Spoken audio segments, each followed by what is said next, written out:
Hello viewers, আসসালামু আলাইকুম।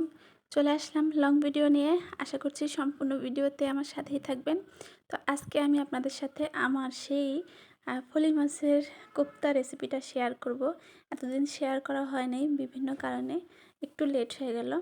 তো এই যে আমি মাছগুলাকে ৩টা মাছ নিয়েছি, ৩টা মাছকে আমি দুই টুকরো করে নিয়েছি।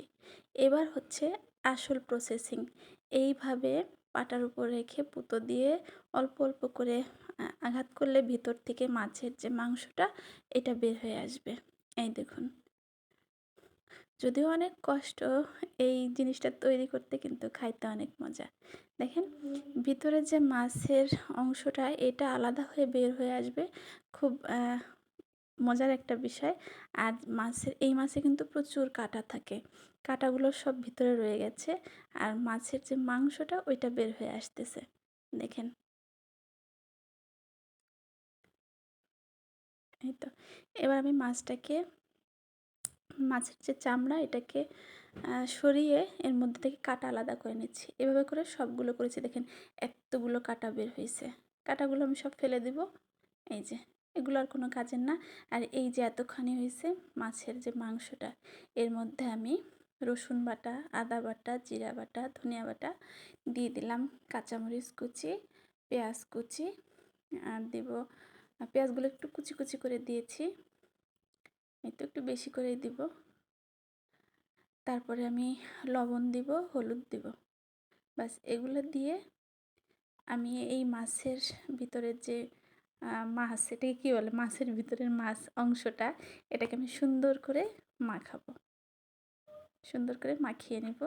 এর মধ্যে কেউ চাইলে সামান্য একটু গরম মশলার গুঁড়ো দিতে পারেন, কিন্তু আমি দেই নাই। একটু গোলমরিচের গুঁড়ো, গরম মশলার গুঁড়ো আমি দেই নাই, কারণ আমাদের বাসায় মাছে গরম মশলাটা খাওয়া পছন্দ করে না কেউ, যার জন্য আমি দেই নাই। কিন্তু ওটা দেয়, কোপ্তার মধ্যে ওটা দেওয়া যায়। দিলে সেটা অন্যরকম একটা মজার হয়। ওই তো। এবার মাছের যে চামড়াগুলো ছিল উপরে, ওগুলোকে আমি লবণ হলুদ দিয়ে মাখিয়ে নিয়েছি। আর ওইগুলোর মধ্যে এখন আমি এই যে ম্যারিনেট করা মাছের যে মাংসটা, এইটা ভিতরে আবার দিয়ে দিব। এই যে দেখেন, এভাবে করে এবার এই আবার সেই আগের মতোই হয়ে গেল। এভাবে করে আমি সবগুলো মাছ আবার রেডি করে নেব।